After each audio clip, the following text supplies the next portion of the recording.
Salut mes chers, j'espère que vous vous portez bien. La leçon d'aujourd'hui sera une leçon d'orthographe. Il s'agit bien de l'accord du participe passé. J'espère que vous êtes prêts. Allez, on commence. J'observe et je découvre. Premier exemple, elle est tombée en travaillant. Il est tombé beaucoup de neige.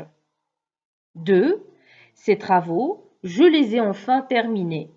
J'en ai terminé avec ces travaux.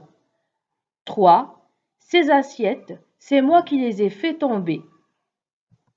4. Elles se sont reconnues, elles se sont enfin.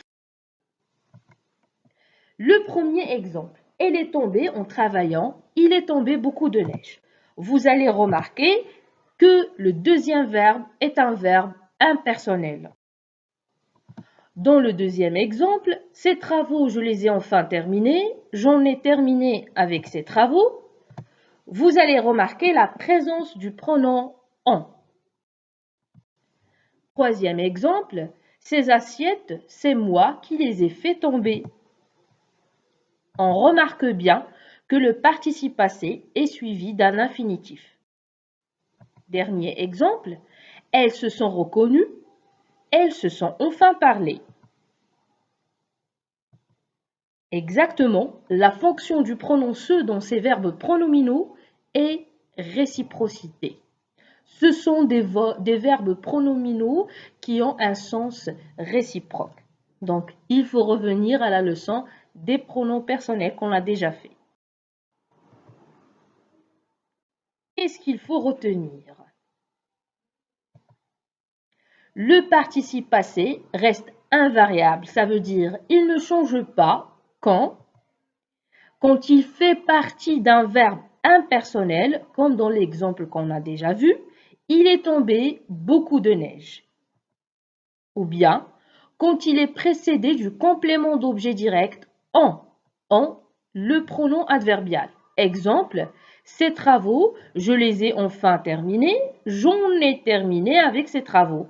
En ici, c'est le pronom adverbial qui remplace ou bien qui joue la fonction d'un complément d'objet direct.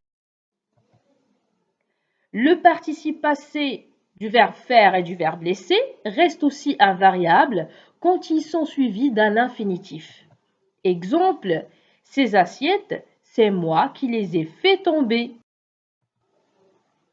Le participe passé d'un verbe pronominal qui n'existe qu'à la forme pronominale, s'abstenir, s'enfuir, etc., ce sont des exemples, et d'un verbe pronominal à sens passif, s'accorde toujours en genre et en nombre avec le sujet. Ils se sont abstenus. Les fleurs se sont bien vendues. Le participe passé d'un verbe pronominal s'accorde avec le complément d'objet direct si celui-ci est placé avant le verbe. La main qu'elle s'est blessée l'a fait souffrir. Vous allez remarquer que le complément d'objet direct, la main, est placé avant le verbe, donc il faut l'accorder. Avec le COD, elle s'est blessée la main. Aussi, il s'agit ici d'un accord avec le sujet. Avec les verbes de sens réciproque, ça veut dire quoi le sens réciproque? Plusieurs sujets font l'action les uns sur les autres. Je vais vous donner un exemple. On a le verbe se saluer. Il se salue, c'est un verbe pronominal qui a un sens réciproque. Ça veut dire que le sujet fait l'action et subit l'action. Si le pronom réfléchi me, te, ce, nous ou bien vous est un complément d'objet direct, l'accord se fait avec lui. Exemple, ils se sont battus. Si le pronom réfléchi est un complément d'objet indirect ou bien un complément d'objet second, le participe passé